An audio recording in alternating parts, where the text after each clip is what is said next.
कुछ लोग अपने डिजायर्स के चक्कर में कुछ ऐसे कदम उठा जाते हैं जिनके कारण उनका नाम इतिहास में आ ही जाता है।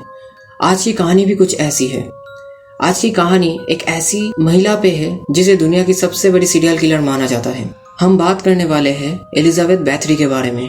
एलिजाबेथ का जन्म 7 अगस्त हंगेरी के एक बहुत ही ज्यादा रसूखदार परिवार बैथरी फैमिली में हुआ था। बचपन से ही वो एक हैवानियत देखती हुई आ रही थी अपनी परिवार की। दरअसल उसका परिवार बहुत ही ज्यादा ब्रूटल था। वो लोग अपने नौकरों पर बहुत ज्यादा टॉर्चर करते थे। उनसे अगर कोई छोटी सी भी गलती हो जाती तो वो उन्हें बहुत ज्यादा टॉर्चर करते थे और उनकी इस तरक्की हुई चीज को देख उन्हें मजा मिलता था। और एलिजाबेथ भी ये सब देखकर उसके अंदर भी हैवान जाग गई जो उसे आगे चलकर दुनिया की सबसे बड़ी सीरियल किलर बनाने वाली थी। एलिजाबेथ की शादी हंगेरी की एक बहुत ही ज्यादा फेमस पर्सन फ्रैंक मेडेस्टी नाम के आदमी से हो जाता है। वो हंगेरी का राष्ट्रीय हीरो था। दरअसल उसके नेतृत्व में ही हंगेरी ने तुर्की को हराया था।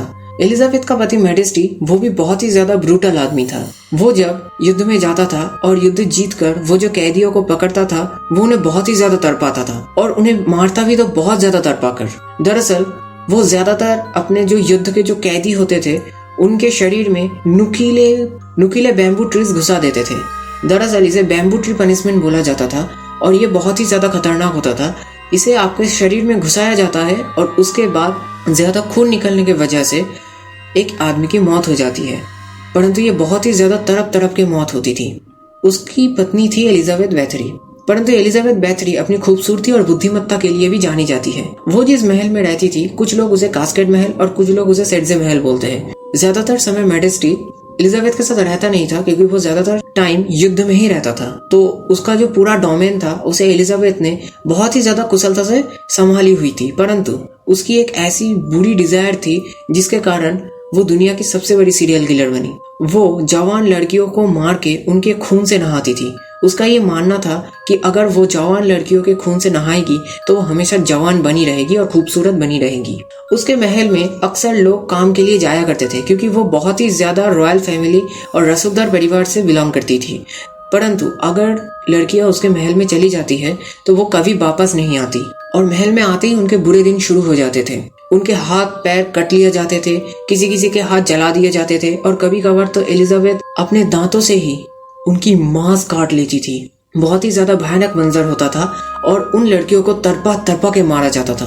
और आखिर में जब उस लड़की की मौत हो जाती थी उसकी पूरा खून एक टब में इकट्ठा कर लिया जाता था और उसी में एलिजाबेथ नहाती थी। विलेज में अब लड़कियों की धीरे धीरे तादाद कम होने लगी क्योंकि बहुत से लड़कियां एलिजाबेथ के महल में जाती है काम करने के लिए परंतु वो वापस नहीं आ रही थी। इससे विलेज के लोग बहुत ज्यादा टेंशन में आ गए और इसी के लिए उन्होंने राजा के पास जाकर इस बारे में कंप्लेन की।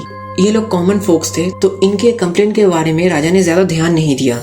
जब एलिजाबेथ का पति मेडेस्टी जिंदा था तब भी वो लड़कियों का अपना शिकार बनाती थी। परंतु जब उसकी पति की मौत हो गई तो उसकी हैवानियत की कोई सीमा ही नहीं थी। वो गरीब लड़कियों के साथ साथ अब अमीर लड़कियों की भी बलि चढ़ाने लगा। दरअसल उसने ऑलरेडी बहुत सारे गरीब लड़कियों को मार चुकी थी तो गाँव में लड़कियों की बहुत ज्यादा कमी हो गई थी और वो अब धीरे धीरे जो शहर के रिच गर्ल्स थे उनके ऊपर भी हमला करने लगी। कभी कभार उन्हें किडनैप करके भी उसके महल में लाया जाता था और ये काम उसके 3 नौकर करते थे। परंतु अब जब धीरे धीरे बहुत से कंप्लेंट्स आने लगी तब राजा ने एक खोजी दल को एलिजाबेथ के महल में भेजा।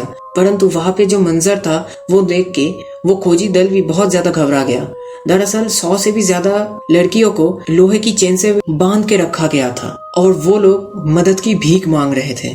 और कुछ लड़कियां जो एलिजाबेथ के चंगुल से बच गई थी और गांव वालों को ये बयान दिया था एलिजाबेथ क्या करती है उनके साथ साथ। और महल में जो बंदी थी उन लड़कियों की भी बयान के आधार पर एलिजाबेथ और उसके 3 नौकरों को गिरफ्तार कर लिया गया और गिरफ्तार होने के बाद उसके ऊपर मुकदमा चली और आखिर में उसे दोषी पाया गया। इसके बाद वो जो 3 नौकर थे उन्हें मौत की सजा सुना दी गई और एलिजाबेथ को बहुत ही ज्यादा रसूखदार परिवार से होने के कारण उसे उम्र कैद की सजा सुना दी गई, जहां पर 1614 में करीब 54 साल की उम्र में उसकी हार्ट अटैक से मौत हो गई। परंतु जाते जाते उसने अपना नाम गिनीज बुक ऑफ वर्ल्ड में दर्ज करवा के गया दुनिया की सबसे बड़ी महिला सीरियल किलर के तौर पर। उसके काफी साल बाद बैथरी ब्लड नाम का एक वाइन चालू किया गया। परंतु एलिजाबेथ के इतिहास के ऊपर लोग इतना ज्यादा नफरत करते थे कि उस वाइन को बंद कर दिया गया। उसकी इतिहास बिल्कुल ही काले अक्षरों से लिखा जाता है, परंतु कुछ हिस्टोरियंस आज भी मानते थे कि ये राजनीतिक षड्यंत्र की शिकार थी, जिसके कारण उसके खिलाफ इतना कुछ बोला जाता है, क्योंकि उस समय की कोई भी दस्तावेज अभी मौजूद नहीं है। परंतु इस बात में कोई दौराहे नहीं कि उसने काफी सारे लड़कियों की हत्या की थी। ये संख्या करीब 350 से लेकर 650 तक बताई जाती है। तो इतने सारे लड़कियों की कत्ल के इल्जाम पे ही उसे उम्र कैद की सजा हुई थी और उसका नाम भी इतिहास में काले अक्षरों में लिख गया। शायद उसी से इंस्पायर होके आज ड्रैकुला नाम आया है। एलिजाबेथ सिर्फ एक इंसान ही नहीं, वो एक हैवान थी, जो वो खुद इतिहास में प्रूफ कर गई।